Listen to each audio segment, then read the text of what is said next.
Well, thank you everyone for having me. Mentioned, I'm a child psychiatry fellow at UC Davis, and I will be graduating this June. And I'm really excited to talk to you all about autism and psychosis. So my why, one of the main reasons I chose LEND is in my psychiatry training, I recognized that I had a gap in my training related to autism, understanding how it can present and also differentiating it between other diagnoses. I actually, as part of my work at UC Davis, I work in the EDAPT clinic, which is the early psychosis clinic. And I had the opportunity to do an evaluation of a 13-year-old boy who had previously been diagnosed with schizophrenia. And getting to know him, we started to wonder if he had underlying undiagnosed autism. And unfortunately, through that evaluation, we kind of were becoming suspicious that maybe there was autism and that the psychosis diagnosis was not an accurate one. And this has a lot of clinical implications because he was started on medication that has really intense side effects.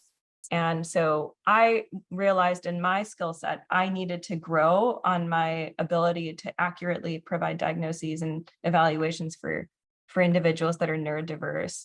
So that's why I chose LEND. And that has been one of my biggest goal throughout the years to expand my skill set on this. So just a disclaimer, I'm going to be using some old terminology from the DSM, and just to be aware that some of the terms are very old and not used clinically anymore. And I'll be using the term individuals with autism just for simplicity's sake. I'll be talking to you all about the DSM history of psychosis and autism, understanding the diagnostic overlap and differences between symptoms of autism and symptoms of psychosis, and then also describing challenges faced by individuals with autism when they want to or need to receive evidence-based care for early psychosis. I'm going to take 1 minute. I'm going to switch my screen over to this word cloud. If we can just take like 30 seconds, if y'all can pull out your phone and scan your QR code. And I'm curious to see what word comes to mind when you hear the word psychosis. And alternatively, you can also just type in the chat as well. What words come to mind when you hear the word psychosis? Challenging, dissociation, dementia, troubled. Yeah, so these are all terms that I also have heard, and these are terms that can come to mind when we think about psychosis. Awesome. Well, thanks everybody for participating. In the interest of time, I will move forward, but this is always really fun. I think it's really interesting to see like what people think when they hear this term, because it can be kind of a scary term if folks don't really understand what it is or based on media portrayals. Defining psychosis. So as of now, per the DSM-5 TR, psychosis is a condition that is comprised of 5 main symptom categories: delusions, hallucinations, disorganized speech, disorganized behavior, and negative symptoms. And I'll be going into these in more detail in the next couple of slides. These symptoms, when they're present, cause distress or some impairment in the person's functioning.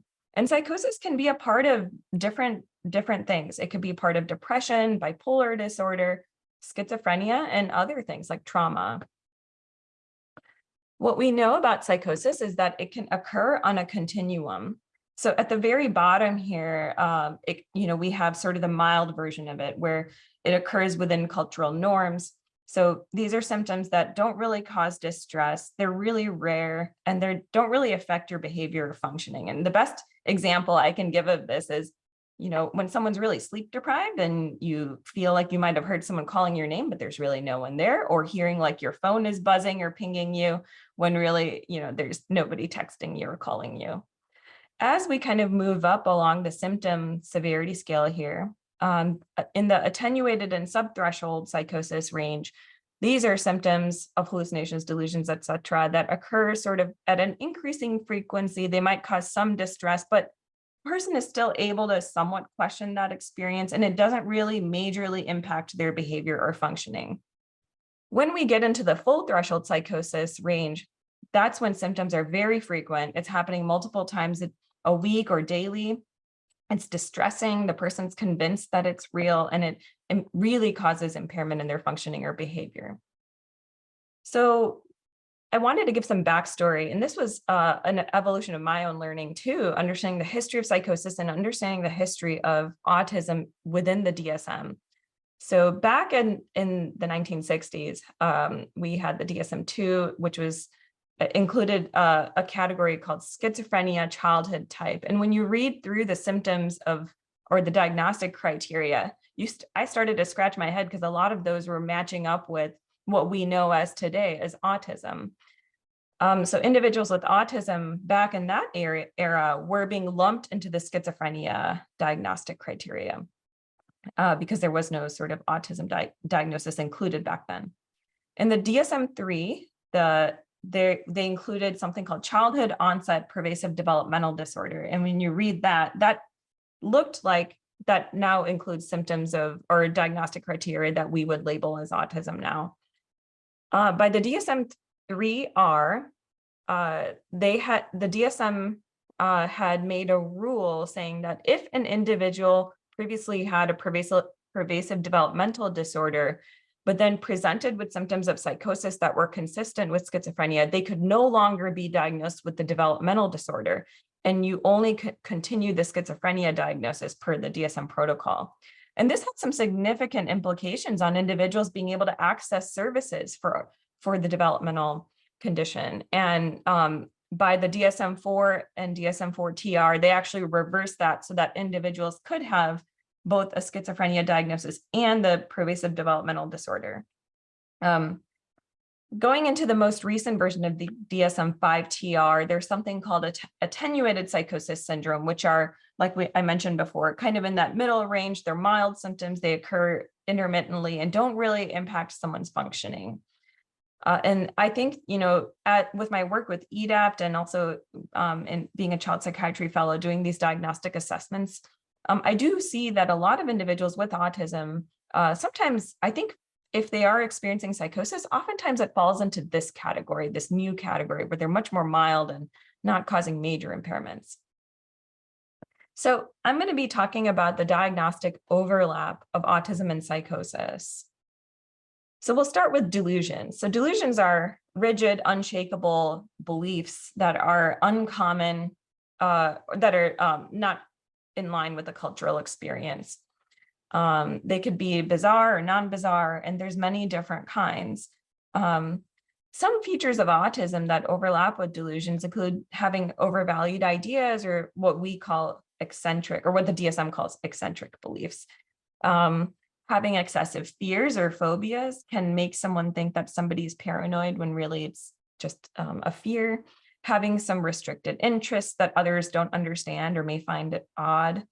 Having social anxiety that resembles paranoia, and having social difficulties where one might misinterpret a social cue and then feel persecuted.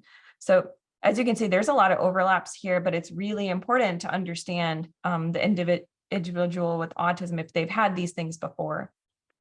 Going on, we're going to talk about hallucinations. So hallucinations are false perceptions in the absence of a stimulus, and they involve the five senses. So they can involve seeing things, hearing things, smelling, feeling things on your skin.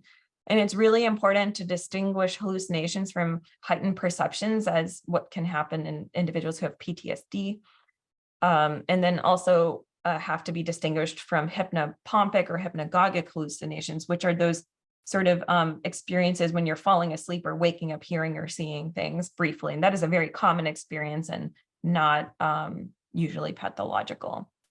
When we think about autism, there are some features that resemble hallucinations if to the untrained eye. So someone who might have hypersensitivity or hyposensitivity to things, having difficulty differentiating our inner monologue. Kids when they're young may have this thing called inner monologue where there's like somebody in their mind that's like them thinking through their thoughts, and that's developmentally normal. Some individuals with autism may have difficulty expressing what that is or expressing what that internal experience is like. Scripting can look like someone is talking to themselves, or maybe hearing voices when it's really that's just part of their scripting.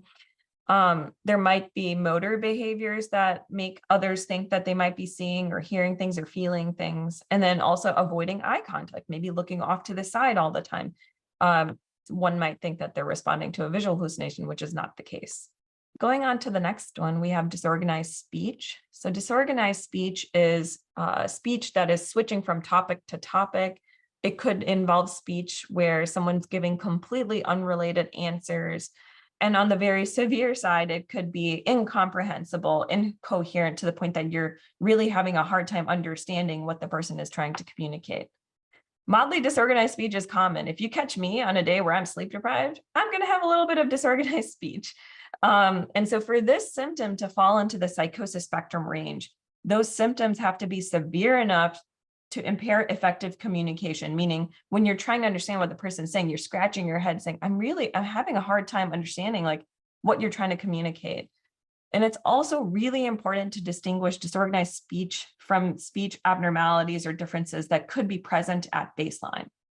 Now, features of autism that resemble disorganized speech include unique speech. They may have unique speech or use idiosyncratic phrases. There might be some verbal communication difficulties or deficits. And then there's restricted interests. They may be providing unrelated answers that looks like tangentiality, but it's just that they want to talk about a specific thing. And then also echolalia. So disorganized behavior, that is the next symptom domain we're going to talk about. And this can manifest in a variety of ways. It could be really on one end of the spectrum, it could be sort of like a childlike silliness all the way up to unpredictable agitation.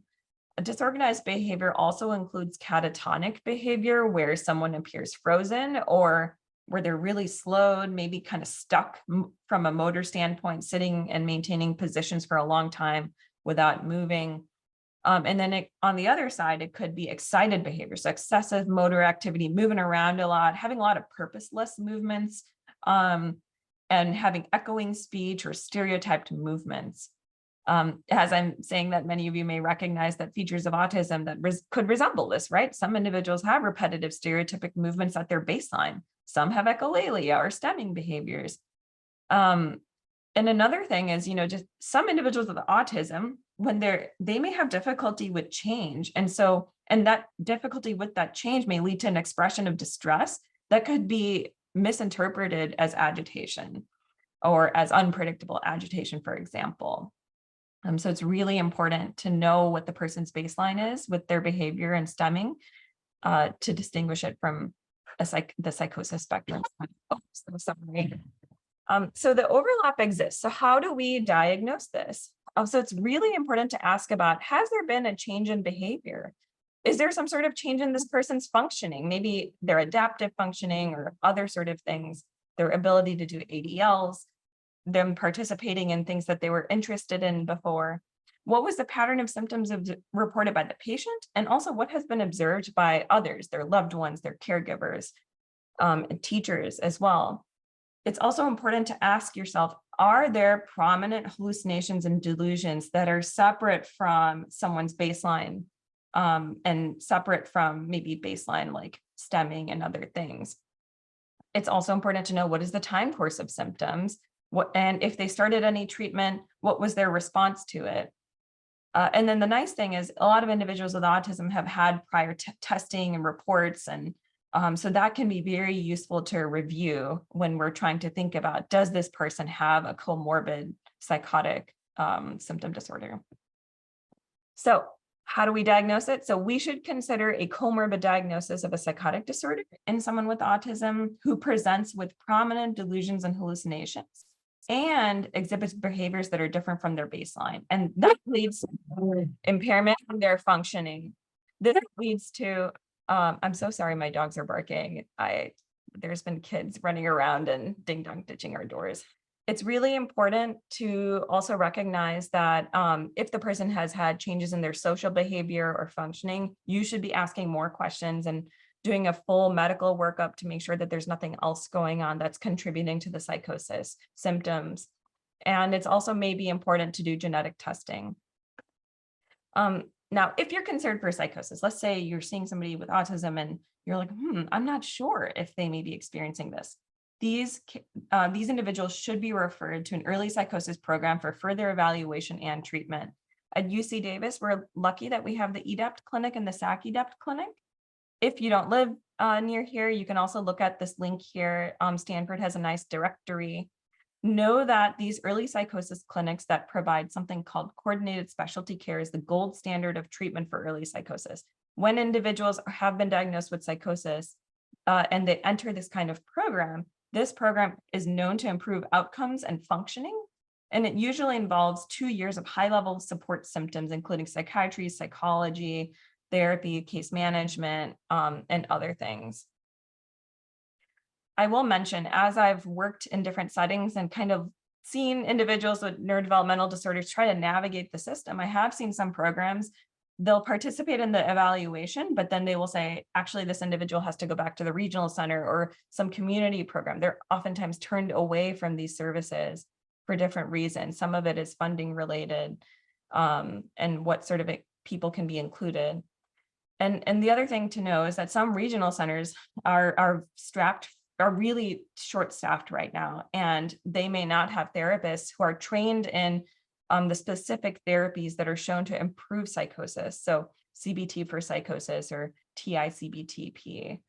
Another issue that I have also noticed, and this was present in myself before I did LEND, is having knowledge of what is autism and just understanding like the differential diagnosis and what is autism, what is psychosis. So those are some of the things. So going back to my why, so the case that I mentioned in the beginning, that young boy who had come to EDAPT, where we did his evaluation, and he had been diagnosed with schizophrenia. And as I've been working with him now for over a year, and I actually ended up undoing the diagnosis of schizophrenia, and it totally changed the family's hope for him.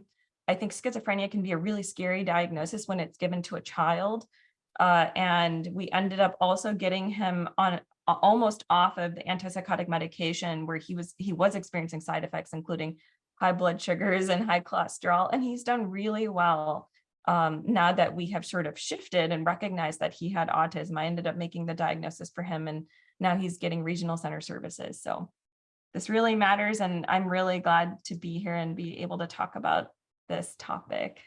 I don't have a question. This is Rondi. I just wanted to say that it's particularly hard to differentiate these two when you have someone with developmental disabilities, because with a low IQ, they do have disorganization in their thinking and unusual mannerisms. The overlap is quite dramatic. And we see that trying to sort out who's psychotic with Fragile X has been really difficult, but we have found a very interesting subphenotype in the higher functioning Fragile X patients who have more FMRP, in that they're able to talk about their hallucinations and delusions. So we find that this higher functioning group is more able to be diagnosed with psychosis together with either a pre-mutation or a full mutation. And I also want to point out, if they are using a lot of marijuana, that can also push the psychotic thinking, particularly THC does that in this group, and I'm sure in many other groups. Yeah, absolutely. And, one of the things also that comes to mind, not just the availability and also the availability, honestly, of high potency cannabis. I think we're seeing a lot more psychosis in kids related to that, but also COVID, COVID-19 infection. If you look at like the hazard ratios in the pediatric population of developing psychosis, it's very high. I think it was like the second top thing that can happen when somebody has a COVID infection. So I'm sure people are studying that, but it has, yeah, you're absolutely right. That differential diagnosis can be so challenging. Just more a comment. I really, really appreciated your presentation, Apurva. I have a friend that is a forensic psychologist, and she sees this all the time, where many of her juvenile patients are labeled with schizophrenia, and I think about half the time they actually do have autism, and the other half had autism and schizophrenia. So this is so important, and I'm sending her the link once everything's posted. This was just great. Thank you so much. Absolutely. I used to work in the forensic setting in Missouri, and we saw so much schizophrenia that was actually not schizophrenia. It was adult autism that had just been not diagnosed. And unfortunately, the person's first access to mental health care was through the criminal justice system. And it's hard to see that, and I see it a lot. Thank you so much, Apurva, for that wonderful talk. It was impressive on many levels, including the historical perspective, which I've lived through a lot of those debates about what's going on, early in childhood, at a point where most children with autism who were somewhat verbal, not so affected developmentally by their autism, were routinely diagnosed as childhood schizophrenia. But I had two thoughts. One of them is that, when we're trying to differentiate these two disorders, if we get a little bit closer to the brain level, we may be trying to differentiate two things that are undifferentiatable. I think both genetically in terms of family data and probably the neurocircuitry there are probably many common elements. I know there are common elements between those two conditions. And so, to think about these as two separate disorders in different modules of the brain, it's like we just are missing it. That's not the picture here. And we know that that's true of all the neurodevelopmental disorders, that we're trying to carve something apart that is really not separable. And I think it's important to recognize that. The other point that you raised in terms of that the awareness of the hallucinations and delusions, people are aware that they are having this. And when you're getting into, as Randi said, people with more intellectual disability or people with autism, who have, had a different drummer with them their whole lives, it's not so recognizable for some folks that what's going on is not what other people are experiencing, is not real. It's true in children as well. So I think you are dealing with a question that has much complexity to it, and I appreciate the integrated way in which you're thinking about this. Thank you. Yeah, I have spoken to Dr. Graham and Dr. Niendam over at EDAPT, and I think I spend, as a child psychiatrist doing these evals, I spend a lot of time in the mud. Like you're not sure, right? And you're right, like there are some cases you can't really tease it apart, and it takes time. You have to see somebody over a period of time and really understand what is their baseline like, and then is there some sort of major change. And that's where I'm like, okay, but I would say that takes time. It's sometimes not possible in some cases. And you just try to do your best and do right by the person that you're seeing in front of you. Mm-hmm. That's right. And meeting needs at the moment is really the critical task that we all have. Yeah, absolutely. The UC Davis Mind Institute was founded in 1998 with the promise to reduce and prevent the disabilities that can be associated with autism and other neurodevelopmental conditions. Every day, our clinicians and researchers make progress on that promise. Our groundbreaking research on autism, Fragile X syndrome, chromosome 22q11.2 deletion syndrome, ADHD, and other conditions associated with disability are helping affected individuals achieve their fullest potential. Please visit our website or our social media platforms to find out more about current studies, upcoming events, and how you can help make a difference.